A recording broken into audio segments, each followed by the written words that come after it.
Readings of Almighty God's Words. The responsibilities of leaders and workers. The responsibilities of leaders and workers, 23.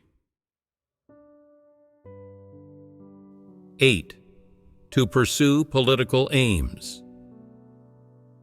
Next, we will fellowship about the 8th purpose, believing in God with political purposes and political aims.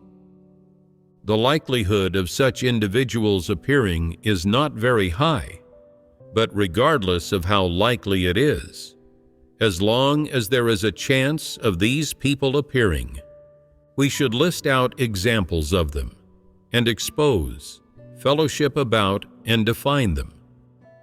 We must do this so that everyone will have discernment toward them, and then they can be cleared out as soon as possible, thereby preventing trouble and danger from being brought upon the church and the brothers and sisters.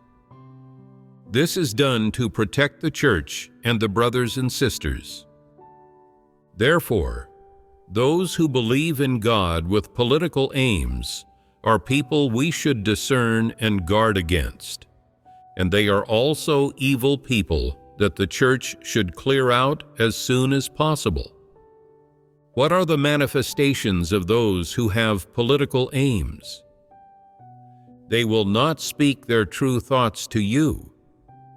They will not clearly say, "I am just interested in politics. I like to participate in politics. So I believe in God with political aims and political purposes, and not for any other reason. You can handle me however you ought to." Will they say this? No. So what manifestations do they have that allow you to discern that they have political aims? That is, what words do they say? What things do they do? What expressions, looks in their eyes, and tones of speech are enough for you to confirm that their purpose for believing in God is not pure? No matter what they say or do, they hide things in their hearts, and no one can fathom them. They have a special identity and background. From their speech and behavior, it can be seen that they have schemes and plots, and that their way of speaking and doing things is strategic. When they talk, the average person cannot grasp their true motives or thoughts, and does not know why they say the things they do. Although outwardly, these people show no enmity or judgment toward believing in God or fellowshipping the truth, and may even display some fondness toward these things, you just feel that they are odd. They are different from the other brothers and sisters and somewhat unfathomable. What do you usually do with people who are somewhat unfathomable? Do you just guard against them in a simple manner? Or do you take the initiative to investigate them and find out what's really going on with them? We should observe them. No matter what someone is doing, their purpose and aims are generally not easily exposed within a short period of time. But as more time passes, unless they do absolutely nothing, when they act, they will surely give the game away. Observe and look for clues from the small details.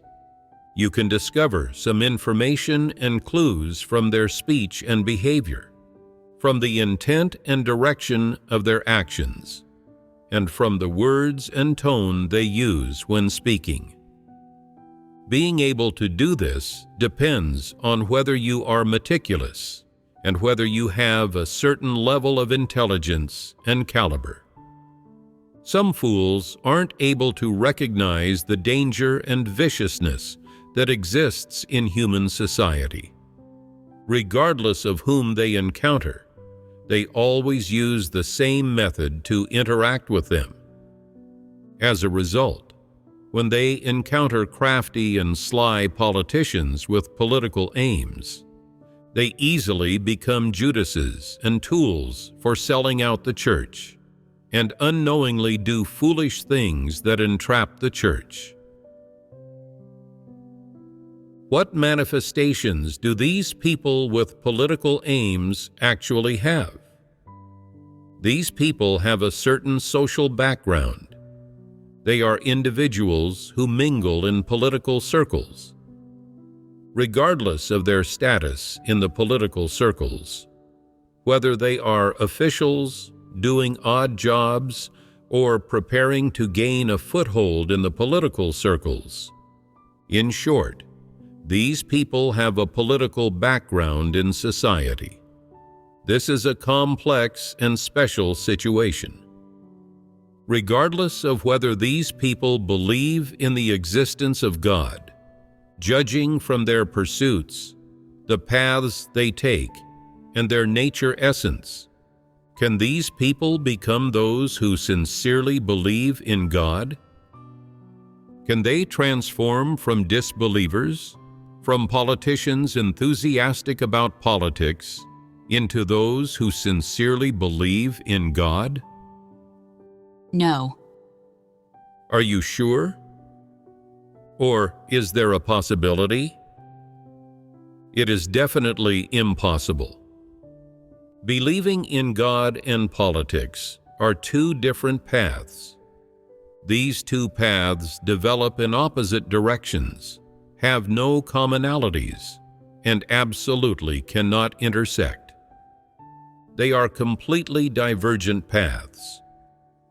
Therefore, those who have political aims or love and are enthusiastic about politics, even if they believe in God without any explicit political purposes, still harbor other purposes.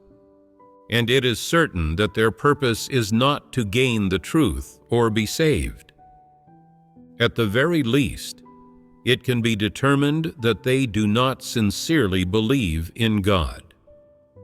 They only acknowledge the legend that there is a God, but do not acknowledge the existence of God or the fact that God is sovereign over everything.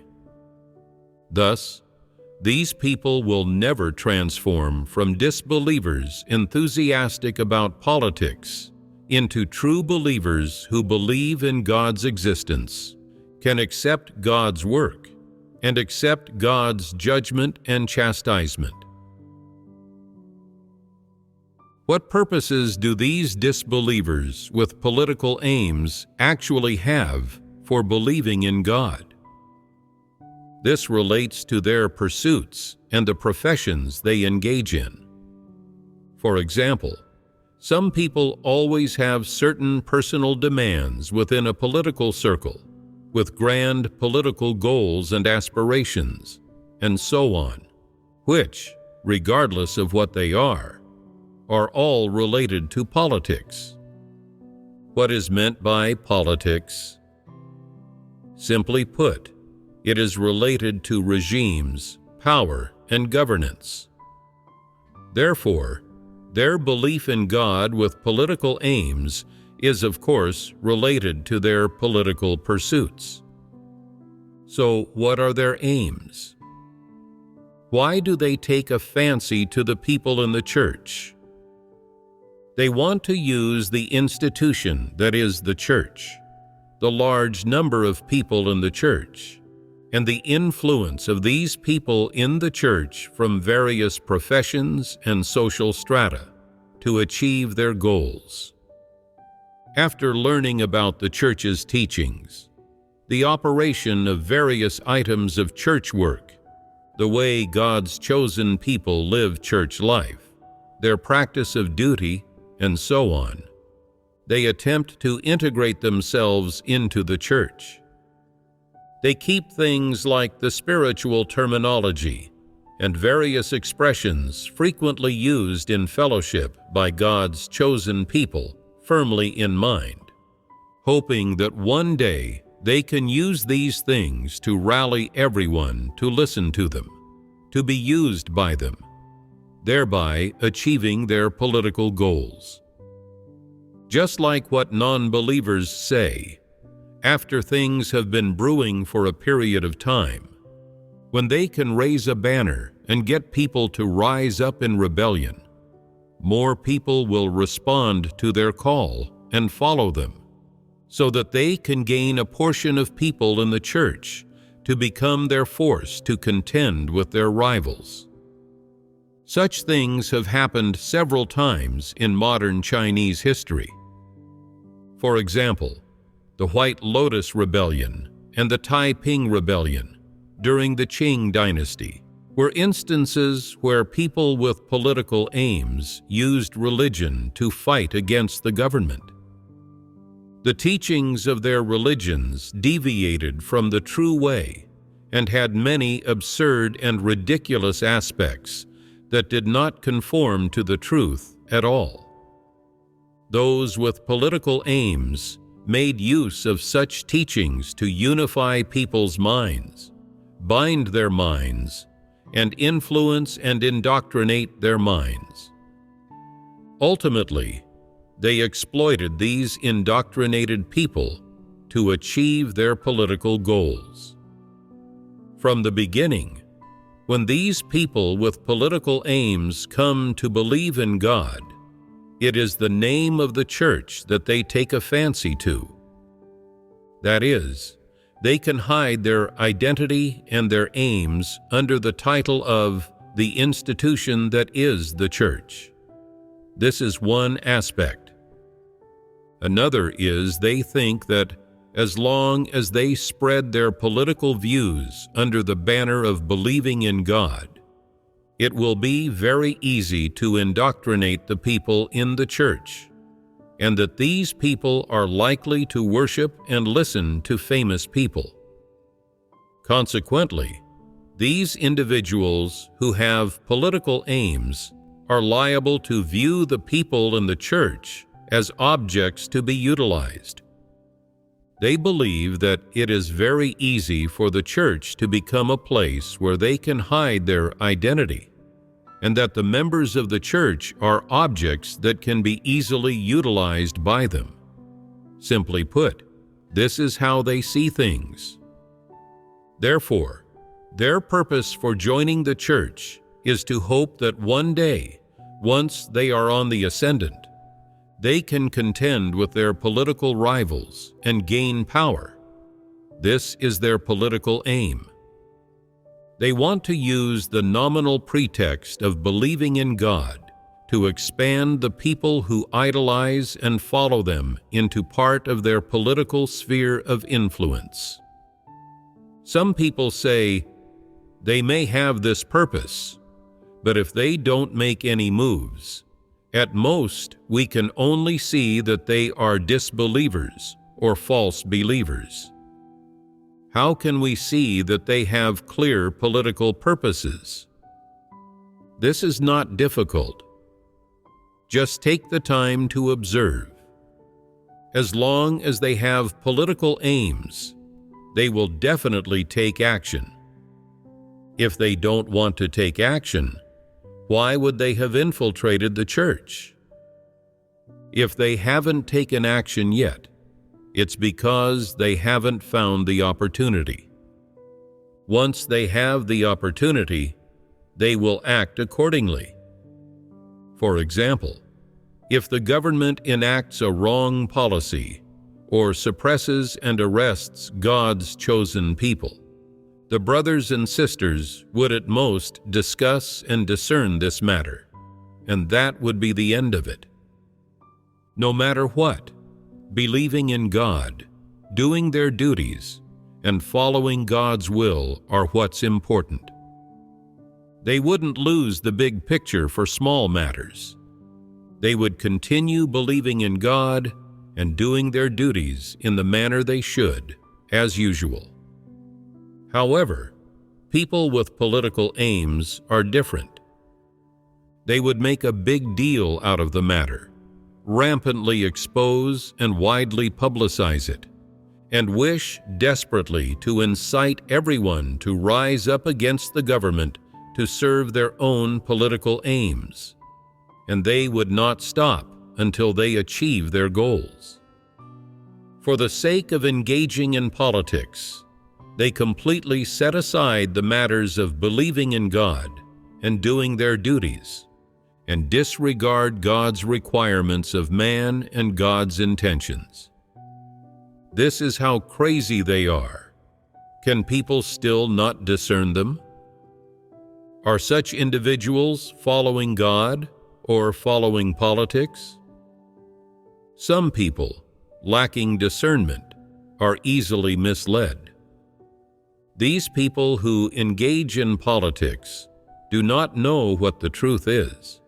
Much less do they understand that God's work is to cleanse people's corrupt dispositions and save them from Satan's influence. They think that engaging in human rights and politics means having a sense of justice and submitting to God. Does engaging in politics and human rights represent that a person has the truth reality? Does it represent that a person submits to God? No matter how well you handle human rights and politics, does it represent that your corrupt disposition has been cleansed? Does it represent that your ambition and desire to hold power have been cleansed? Many people cannot see through these issues. Apparently, Sun Yat-sen was also a Christian. When he was in danger, he prayed for God to save him. He spent his whole life engaging in revolution.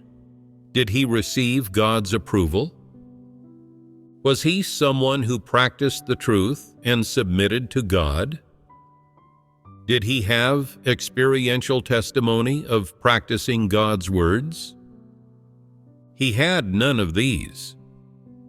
After Paul was called, he continuously preached the gospel and suffered much hardship, but because he did not truly repent, did not have life entry, repeatedly committed the same old sins, and exalted and testified to himself at every opportunity, he became an antichrist and was punished. No matter what, believing in God without accepting the truth, always pursuing fame and status, and always wanting to be a superman or a great person is very dangerous. All those with political aims are antichrists. These people will not easily give up on realizing their political aspirations, and will always look for opportunities to incite and win over believers as their political force. If one day they see that believers are not easily exploited, that believers only love and pursue the truth, and that they only follow Christ and not people, only then will they completely give up on these believers. At root, the minds of people with political aims are occupied entirely by ideas related to politics, power and influence, governance, conspiracies, political means, and so on. They do not understand what it means to believe in God, what faith is, what the truth is, or much less how to submit to God. They also do not understand what the will of heaven is. Their survival principles are, man will triumph over nature, and a person's destiny is in their own hands. Therefore, trying to change such people is impossible and is a foolish idea. These people often spread political viewpoints among the brothers and sisters in the church, inciting them to engage in political activities and participate in politics. It is very clear that their purpose for believing in God is driven by political aims. This essence can be quickly and easily discerned by others. These people are completely ignorant of faith, walking the right path, and submitting to the will of heaven. They believe that any person's thoughts and paths can be changed using political tactics, and they especially believe that a person's destiny can be changed through human means and methods. Therefore, they are completely ignorant about the profound yet obvious matters of the laws of nature created by God and God's sovereignty over man's destiny. They are lay people when it comes to these matters and simply cannot wrap their heads around them. What do I mean by saying this? If you find anyone whose purpose for believing in God is driven by political aims, you absolutely must not try to change or persuade them, and there is no need to fellowship so many truths with them. Besides being on guard against them, you should inform church leaders at various levels, or reliable brothers and sisters about them as soon as possible, and then find a way to expel them from the church. You should not secretly and quietly guard against them while letting others remain in the dark. So, what kind of people can have a bit of discernment concerning those who like to talk about politics and have political aims? Is it older people or younger people? Is it brothers or sisters? Older brothers. That's right. Older brothers, that is. Those who have social experience, have had contact with politics, or have been politically persecuted. People with insight into these matters can perceive political issues with relative clarity. Naturally, they can exercise a bit of discernment toward those who engage in politics, and in particular, they can perceive their ambitions and desires, as well as their thoughts, viewpoints, ideals, and aspirations with relative clarity. Therefore, they can discern these people relatively faster than others. Once someone discerns that these people have political aims and are disbelievers, they should guard against them and expose these disbelievers. At the same time, they must also protect the foolish and ignorant ones who don't understand the truth, preventing them from being misled and exploited, and from unintentionally leaking some of the internal information of the church. It is necessary to notify church leaders and discuss this matter with them, and to inform more older people or those who understand some truth and have some stature to guard against these people with political aims as soon as possible. It is important to help others see clearly the essence of these people as disbelievers, thereby protecting the foolish and ignorant brothers and sisters from being exploited by them. If you cannot see through these matters and have no discernment, when some sinister, sly, crafty people talk and chat with you, you will willingly spill your guts about the details of your true situation and everything you know without even being asked, inadvertently becoming a Judas. Are there such people? When you speak, you don't know what purpose the other person harbors, and treat them as a brother or sister, telling them everything in your heart without realizing it. After you've spoken, you don't know what consequences will come about. Seeing others guarding themselves against such people, you say, "You're too cautious. What's there to hide between brothers and sisters?" You don't realize why others don't speak up. This is called being a fool. People with political aims are certainly disbelievers as well, because they do not love the truth and will not accept the truth. Even if they believe in God, they entirely belong to the category of evil people that are antichrists. Guarding against such people is actually the most passive approach. The proactive approach is to discover them early and deal with and expel them as quickly as possible to avoid bringing any trouble to the church and the brothers and sisters. Because these people can influence others anytime and anywhere within the church and can destroy the normal order of the church anytime and in any situation, do not keep tolerating or exercising patience with such disbelievers. Do not give them another chance to repent. Do not be foolish. Once discovered, they should be expelled as soon as possible to prevent future misfortune. The purpose of doing this is to prevent those who do not pursue the truth from being misled and used, becoming puppets of Satan and demons. Of course, what you most ought to do at the moment is to prevent those with political aims from learning any important information about the church. The sooner you discern and expel them, the less contact the brothers and sisters will have with them, and the less they will be misled and influenced by them. Therefore, in terms of timing, it is better to deal with and expel such people sooner rather than later. The earlier, the better.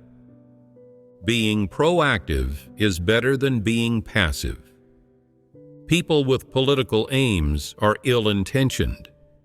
They cannot possibly have any sincerity for doing anything for the church and God's house. If they cannot mislead or use the brothers and sisters, they will be completely humiliated and will leave the church voluntarily, even without saying goodbye. This concludes our fellowship on the 8th purpose for believing in God, to pursue political aims.